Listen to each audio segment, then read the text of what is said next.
At ngayon mga giliw naming tagapakinig, narito si Lola Sela sa kanyang panglimang kabanata ng kanyang kwento na pinamagatang Ikaw ang Gusto Ko. Dito sa ating dulang, Mga Kwento ni Lola Sela.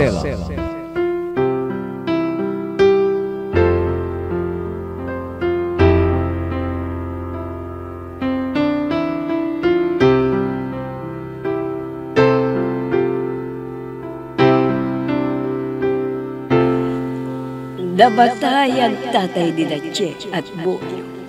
Ganun din ang magulang ni Vincent.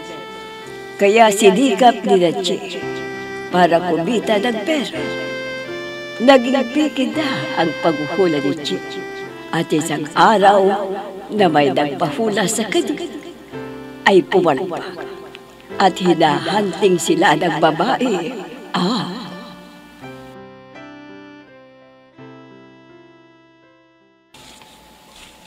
Siguro na kaya mo ako nakikita dahil sa nabagok ang ulo mo. Ganon ang ibig mong sabihin, Tay? Na dahil nakikita ko kayo at di lang kayo ang nakikita ko, kundi ibang multo din. Ay, please, ayoko, Tay. Ate, halika na.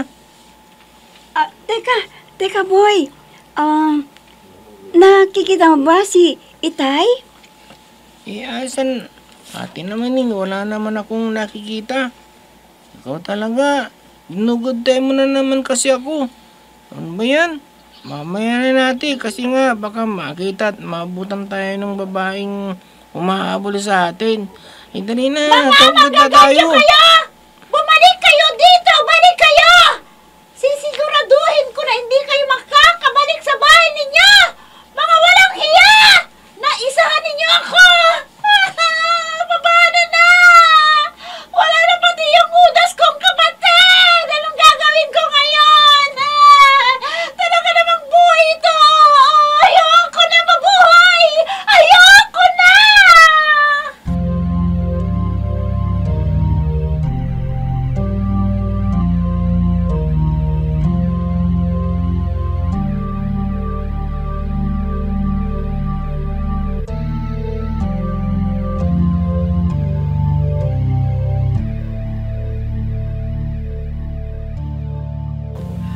O ano, love?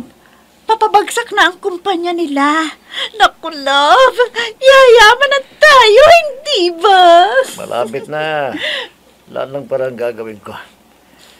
Alam mo naman na tiwalang-tiwala na sa akin ang mga tao ngayon. Anong alam ng anak niya? Aanga Aanga katulad ng ina niya. Oh my God! Ang galing mo talaga, mahal ko. Cheers! Oh, cheers. Kalang kamay ata ako ng asawa niya. At alam na alam ko mga pasikot-sikot. Lalo na sa mga tao. Malas ng ina ni Vincent. At nawala agad siya. Maaari ko lang gawin ang gusto ko ngayon dahil tiwala na sila sa akin. At ang mga tanga. Ngayon lang pagkuha ko sa lahat at paalisin ko na sila sa kumpanya. Napakasama mo. Nagkakatiwalaan ka namin. Yun palang gagawin mo sa amin ng mami ko. Pinagkatiwala ng mami ko sa iyo ang lahat. Yun pala, ibang balak mo. Vincent, ano ginagawa mo dito?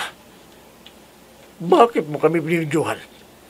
Ikaw, may balak ka palang masama sa amin ng mami ko.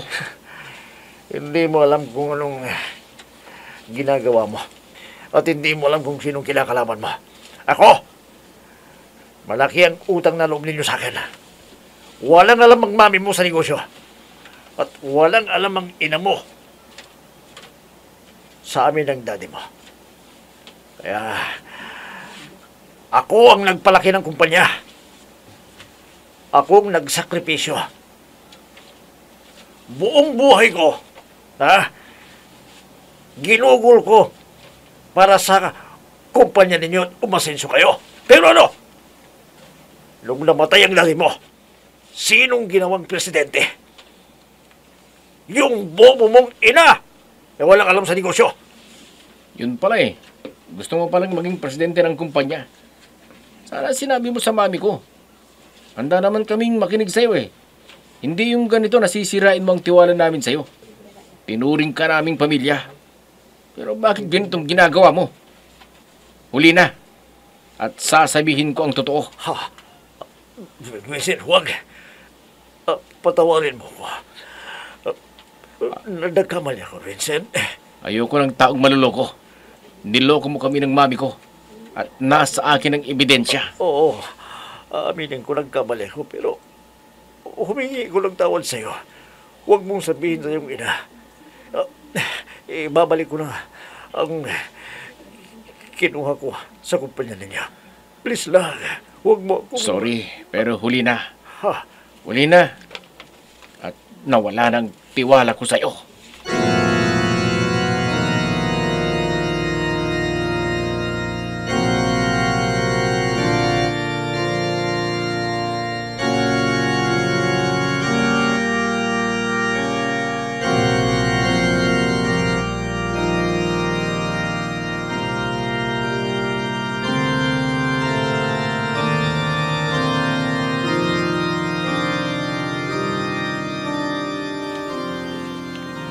Kailangan na malaman ni Mami ang lahat na ang pinagkatiwalaan namin ay isang ahas. Niloko niya kami. Nagnako pa siya sa kumpanya. Hindi maaari. Di ko papayagan na gawin ito sa amin. Kaya pala lumulubog ang kumpanya dahil sa kagagawan niya. Nagnakaw siya ng pera ng kumpanya. Kailangan bilisan ko para malaman ni Mami ang lahat. At di na magtitiwala sa lalaking yon na manloko.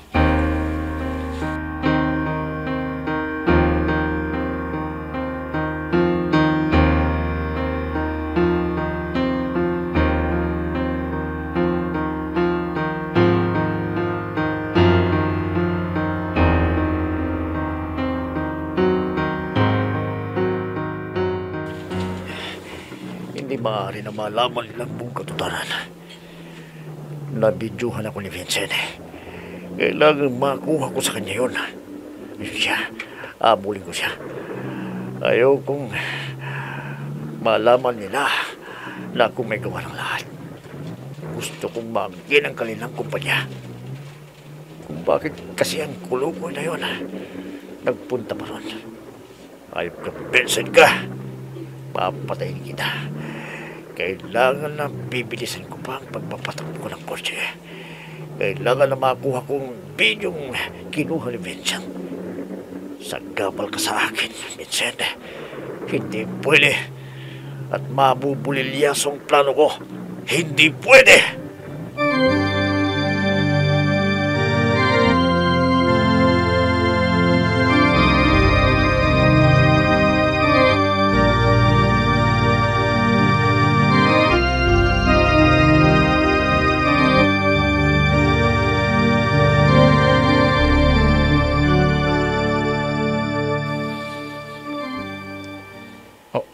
Nasaan ako?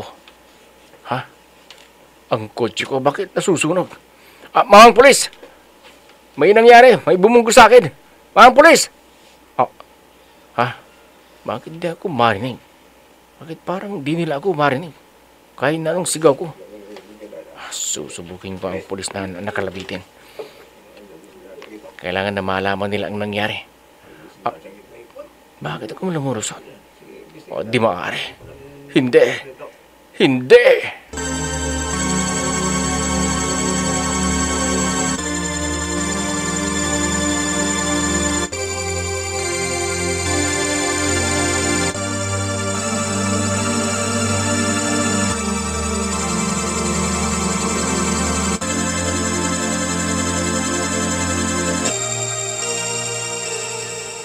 Alam mo, Boy, sa tingin ko, may namatay sa aksidente na yon. Oo nga, Tit. Sigurado ako na sobrang lungkot ng mga naiwan niya. Kawawa naman. Buhay talaga, no, ang iksi.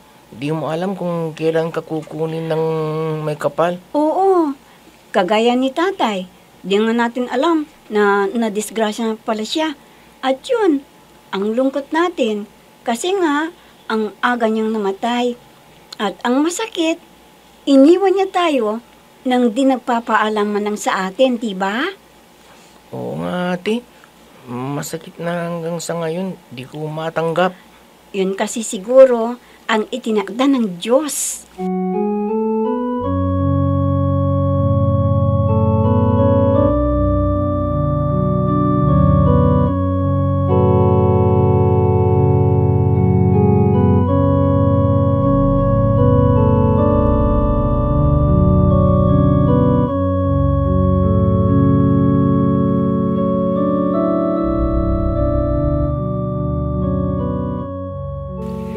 Hindi ang anak ko ito.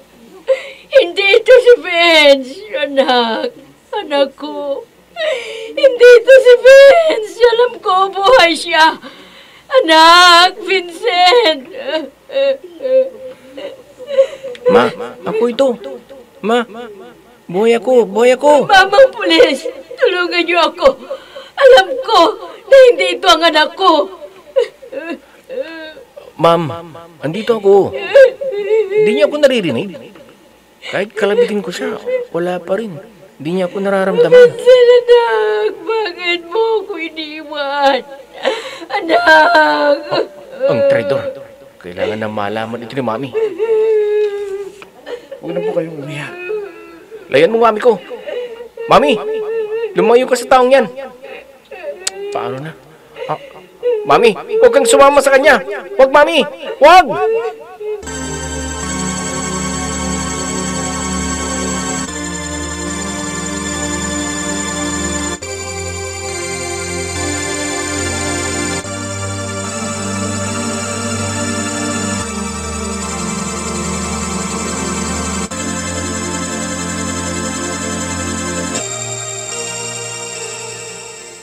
Bakit ako tumatagos? At di rin ako nakikita. Bakit? Brad, patay ka na. Kaya ganyan. Ha? Hindi ka nakikita. Nakikita mo ba ako? Oo naman. Nakikita kita. At ang kakausap dahil patay ka na. Kasi ang multo kasi, tayong mga multo, spirito lang tayo. Kaya, nakikita kita. Ano? Di ako pwedeng mawala. My mom needs me. Kailangan niya ako. Tulungan mo ako. Anong gagawin ko? Brad, ganyan talagang buhay. Sabi nga nila, panapanahon lang yan. Una-una lang yan. Nagkataon na nauna tayo, di ba? Kaya, wala na, patay ka na. Kaluluwa ka na. Naguguluhan pa rin ako eh. Mabuti pa. Magsama na lang tayo. Lika na.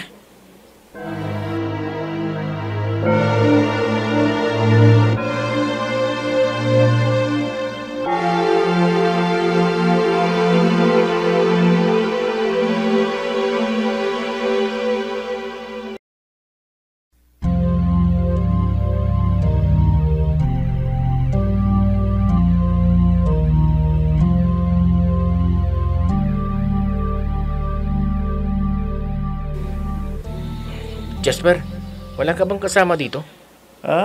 Wala. Ako lang yun dito na mag-isa. Bakit? Sorry kung nadami ka sa aksidente ko.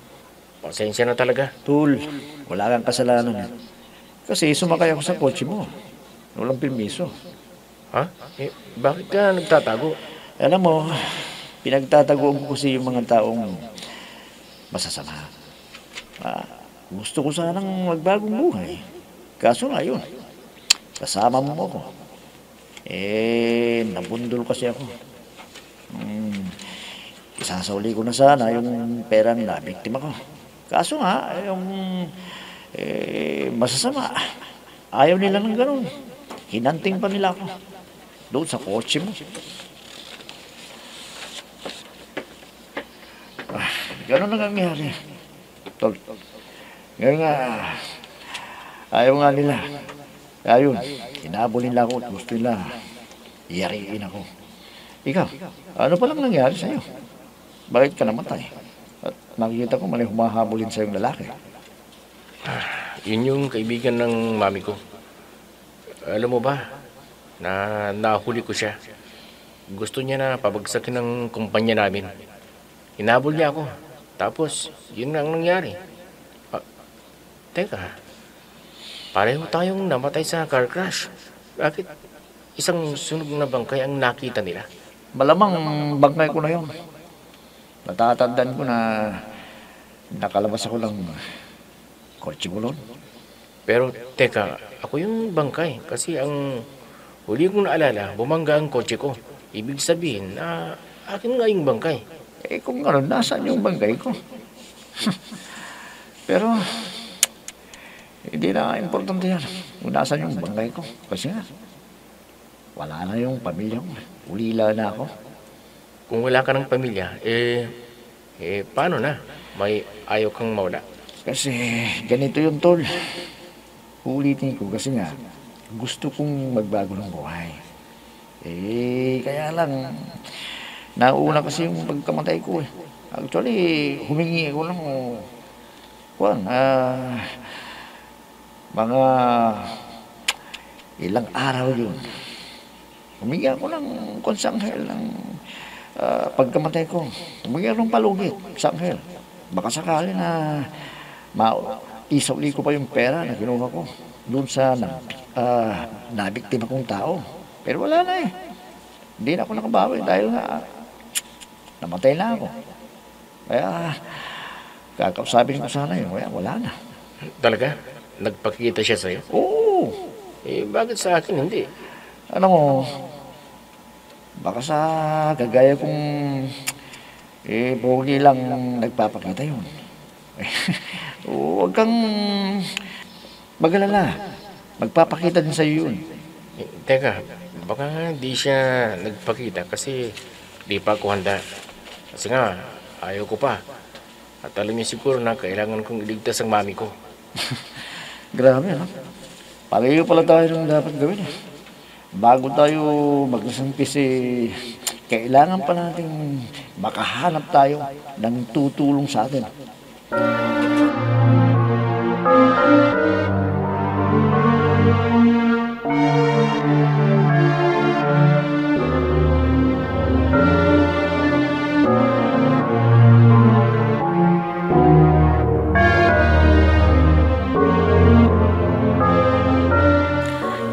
Magandang araw po. Magtatang lang po ako tungkol sa pinauupahan nyo na bahay. Teka, nakikita mo ako? Oo naman. Yun oh. Nakatayo ka. Sige. Ilan ito? 3. Nakikita nga ako. Bakit po? Teka. Sino ka ba? Ako po yung magrerenta. Ako po pala si Che. Kasi yung karatula sa labas, nakita po namin ng kaibigan ko. Available pa po ba? Oo naman. Dalawa po kami ng kapatid ko na mag-uupa. Magkano po ba? Jasper! Ha? Ikaw? Bakit nandito ka? Teka. Magkakilala kayong dalawa? Anong ginagawa mo dito? Nakikita mo ba kami, Che? Oh, hello? Oo naman. Di pa naman malabo ang paningin ko, ang mata ko.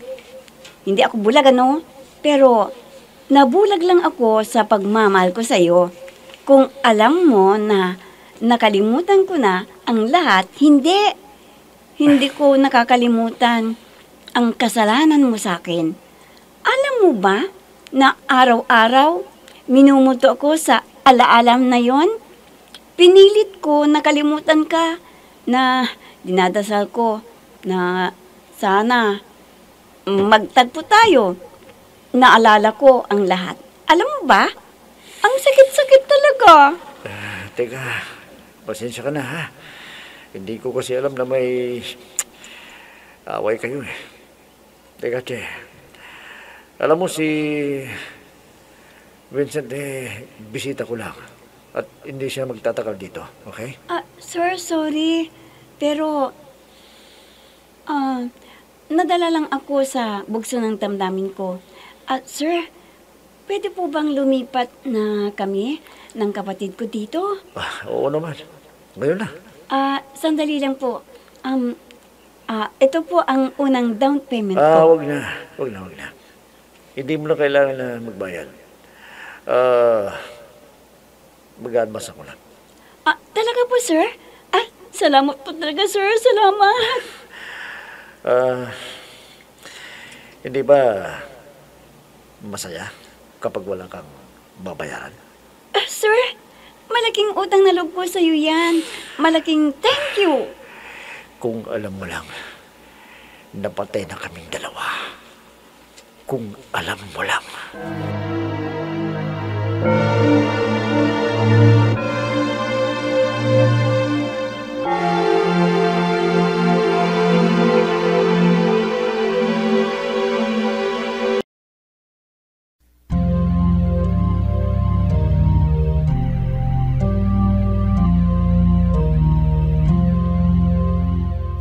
Ano kaya ang gagawin ni Che kung malaman niyang patay na ang mga kausap niya? Magiliw naming tagapakinig, abangan ang huling kabanata ng ating kwento na pinamagatang Ikaw ang Gusto Ko, dito sa ating dulang Mga Kwento ni Lola Sela. Mga nagbigay buhay sa ating dula: Myra Abrihal Narnola, Susan Malignem, Ami Diaz, Oscar Ora, Robert D. Guzman, Jun Cabato, Eva Alcoriza. Technical Supervision at Musika, Oscar Ora. Nilapatan ng tunog, Robert D. Guzman. Sa panulat at direksyon, Emma Dalupe. Mga kwento ni Lola Sela. Inihahandog ng IFRE Recording Studio para sa pambansang radyo ng Pilipinas, Bombo Radio, Philippines.